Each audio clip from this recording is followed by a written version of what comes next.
Hey guys, so today I wanted to talk about the things that no one tells you about the afterbirth, because obviously they tell you the things that you are going to encounter while you're pregnant, um, or how crazy the little baby is going to be when they're older, um, and how much attention they require, and um, how little sleep you're going to get, and that's the normal stuff.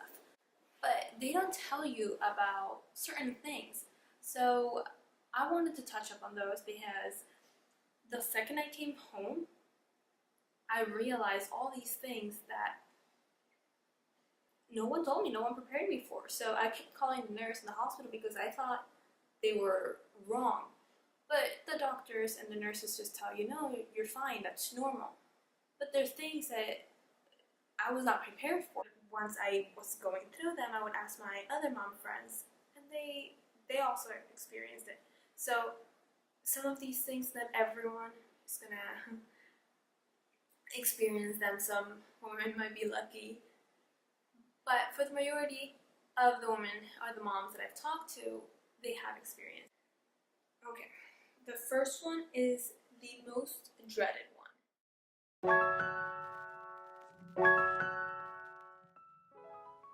Poop.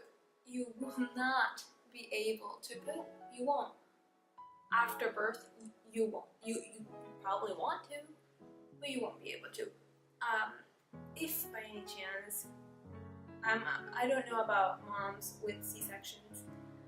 I think moms that I have talked to that have had C-sections, they've told me they experienced the same thing. But if you have a vaginal birth, and if you have stitches down there, like I did, trying to poop or pee, mostly poop, is going to feel like not only are the stitches gonna pop, but you can't. You're constipated. You feel like if you do so or if you push that hard, everything's gonna come out. Everything. I felt, personally, I felt that my guts were gonna come out. Because when you're giving birth, the whole pushing part, you feel like you're going to poop. Like, that's how it feels. That's how giving birth feels like. But pooping in itself just kind of, I guess, reminded me of it, especially when you recently had a baby. I couldn't poop. I'm not gonna lie, I did not poop until probably a week and a half, maybe 2 weeks, because I just couldn't do it. I kept taking laxatives, I kept taking all these medications that are supposed to help me, but they didn't. They did not help whatsoever. I couldn't go. I talked to my nurse, and they just kind of laughed at me. They thought it's normal, but I had to be constant with my laxatives. But I couldn't. I would cry. I would spend hours in the bathroom.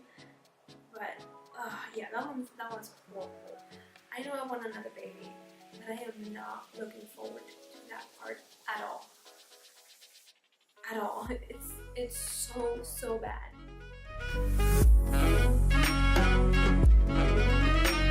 Obviously, you do lose sleep.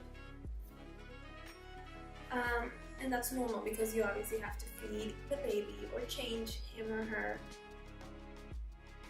every like 2 hours. But maybe it's just me. I've met a few moms, not that many moms in this one. And as for Sebastian, he did not experience this or the pooping thing either, of course. But not sleeping, because every time he was asleep and I attempted to fall asleep, I would wake up every like 5 minutes just to make sure he was sleeping.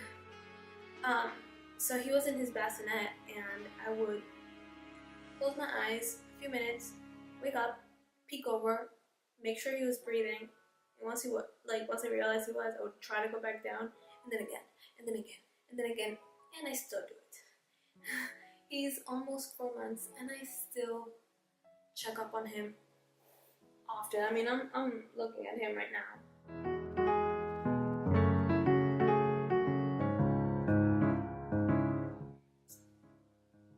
boobs. Now, I am not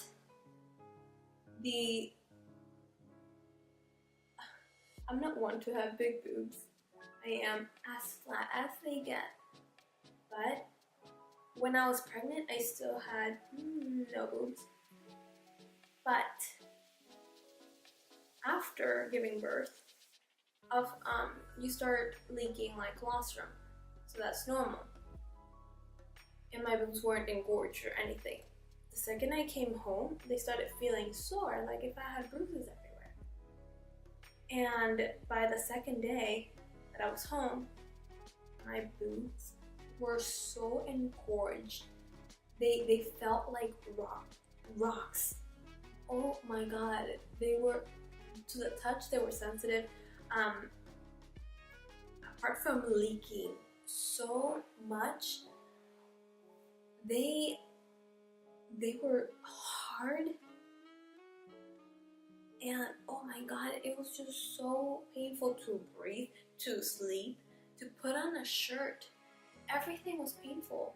I did not, my son did not latch onto me, so I couldn't give him too much of my boob.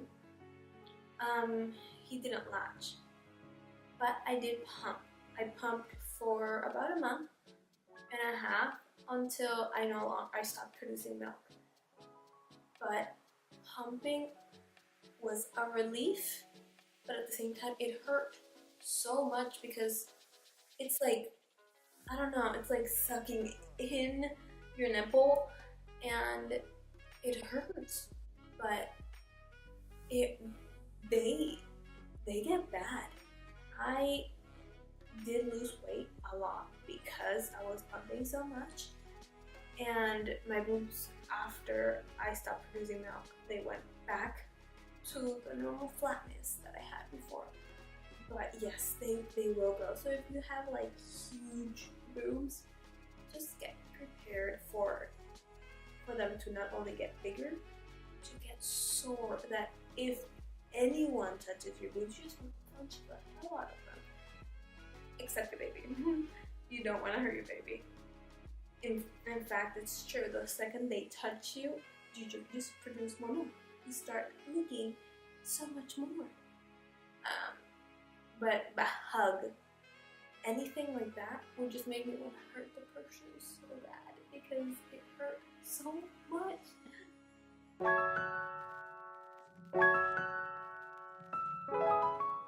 That leads me to the next one, which is expensive formula. I know babies are expensive. I knew babies were expensive, but never this expensive. Not only is everything that they need, like play mats, clothes, diapers, formula. If you are breastfeeding, I guess this doesn't apply.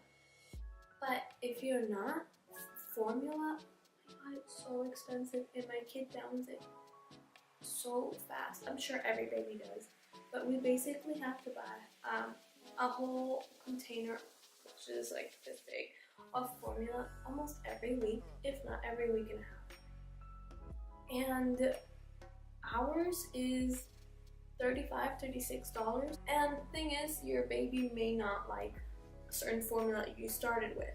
So, I know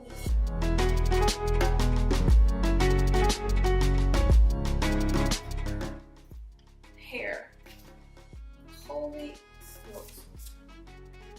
I've complained on my channel before about my hair, because back then I just wanted to cut it because I had split ends and whatnot.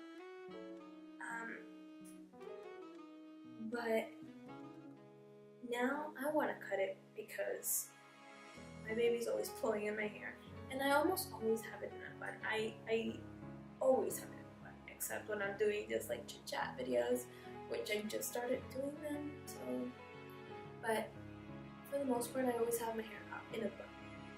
So why do I need such long hair? My hair has also gotten so much straighter. The whole pregnancy, my hair got straighter because I have Shirley temple curls, And since I got pregnant, my hair kind of has just fallen down, has lost all volume. I don't have much split ends because I've been trimming it, but you lose a lot of hair. Let's just get to the point. You lose a lot of hair. I will go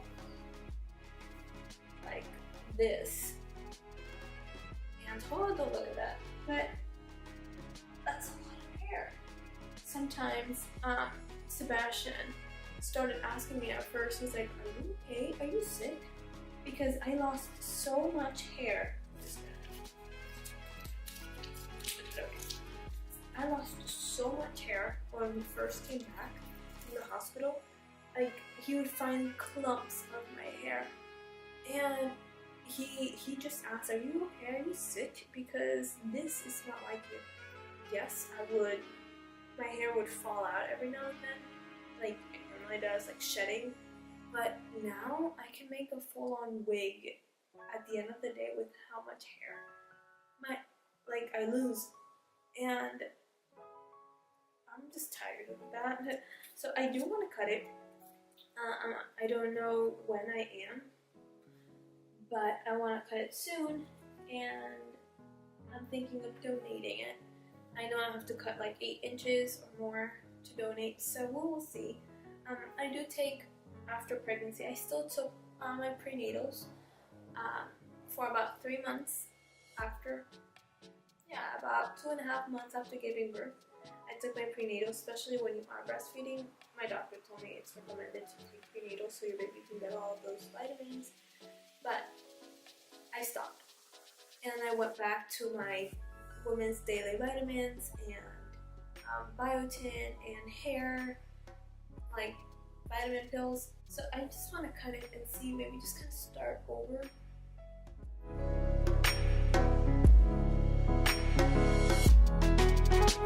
Days I'm not hungry. I don't eat at all. Not only am I running around making sure the house is clean, the baby's fed and good, my dog's okay. It is currently 3:15 in the morning, so my only free time to myself is after midnight. So I know I should sleep, but most of the time I catch up on reading or on YouTube, or I do practice editing, or I'm studying, or I'm doing homework. So I don't go to bed usually until 5, 6 in the morning to wake up 2 hours later.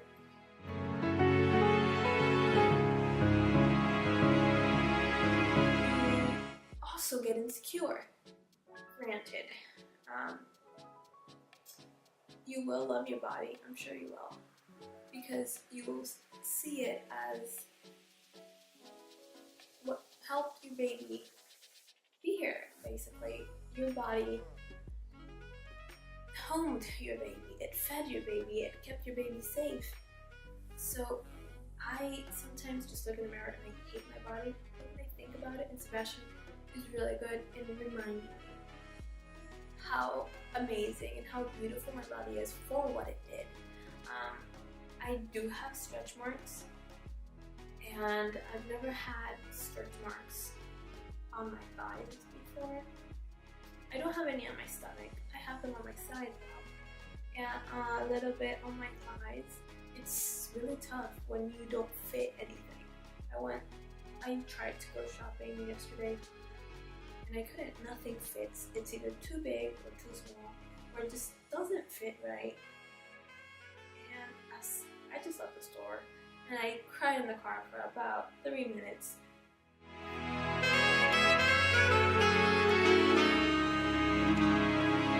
last thing I'm going to talk about is the blood.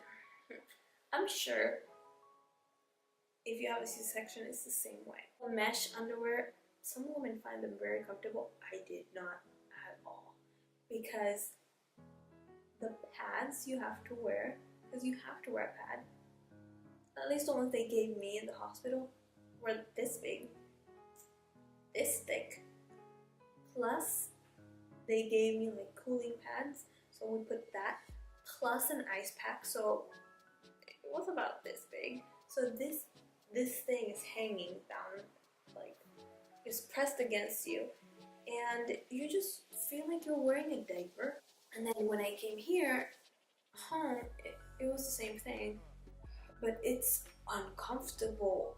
Like, I thought that my period was uncomfortable. No, not at all. The way that they have to massage your stomach once you give birth, just to make sure there's no blood clots or anything, and I felt all the blood come out and all the stuff come out as they massage my stomach.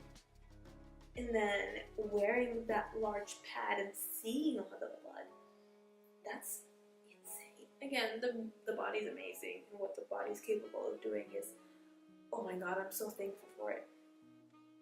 And I'm blessed I had the chance to do it, but it's insane.